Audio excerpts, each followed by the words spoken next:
Bonjour à tous. Aujourd'hui, on va parler de l'aspect psychologique du tennis de table. Donc tout d'abord, on va définir la logique interne de l'activité. Donc c'est un sport d'opposition duel qui se joue dans un milieu physique normalisé, défendu par un adversaire ou par deux en faisant franchir un obstacle vertical à un engin particulier à l'aide d'une raquette, et ceci une fois de plus que l'adversaire. Une activité d'opposition interindividuelle ayant pour logique fonctionnelle de gagner le match. Donc, ceci dit, on va présenter une petite modélisation que j'ai créée, donc des facteurs psychologiques que j'ai réussi à identifier dans ma discipline. Donc, je ne vais pas m'attarder dessus. Ici, on a la performance générale du joueur. Ici, on a la performance individuelle, sa performance collective, ainsi que la performance de l'entraîneur. Donc, je vous laisse mettre pause si vous voulez approfondir donc, cette modélisation. Puis, nous passons directement aux facteurs psychologiques identifiés sur la modélisation.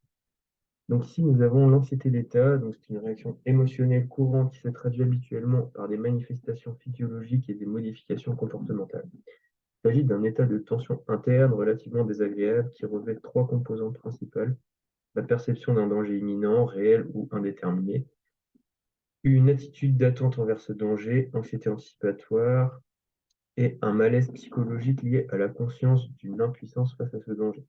Définition de Bridouk et Aguerre. Donc, je trouve important l'anxiété d'état car c'est un sport où il y a souvent des égalités, des matchs serrés où on doit avoir 2 points d'écart.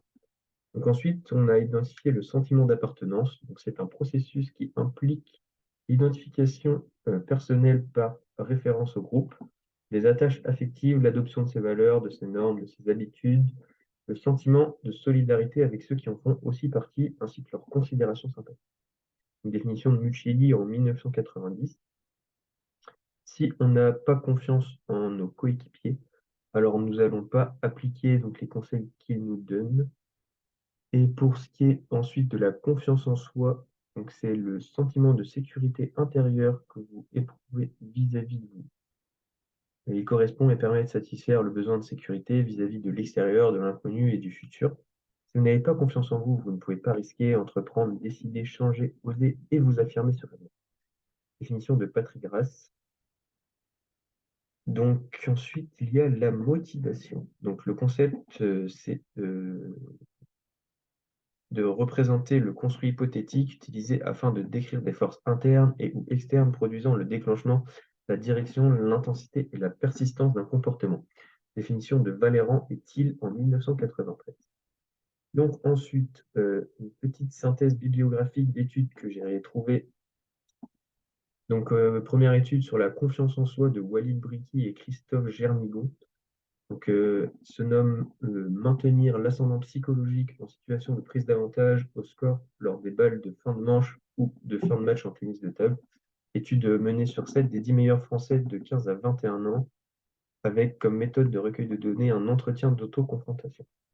Donc, l'intérêt était de prouver aux jeunes l'intérêt de maintenir un momentum gagnant et d'éviter un momentum perdant en situation de prise d'avantage au score lors des fins de manche ou de match, donc en tennis de table.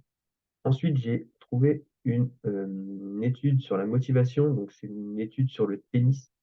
Donc, c'est le niveau de réussite, niveau de motivation de réussite des jeunes joueurs de tennis donc, et leur progrès futur, de Piotr Unierszycki. Donc, c'est un questionnaire à réponse fermée de Widersal Basile en 1978. Questionnaire donc, de 20 questions concernant le niveau de l'aspiration et la croyance en soi. Les joueurs observés sont divisés en deux groupes, ceux qui ont réussi 6 à 10 ans après le questionnaire d'atteindre le niveau donc, international et ceux qui n'ont pas atteint le niveau international. Donc en tout, étude menée sur 195 joueurs, 185 joueurs, pardon. Et l'intérêt, c'était de montrer l'importance donc, de la motivation de réussir dans le tennis, donc pour atteindre ce haut niveau.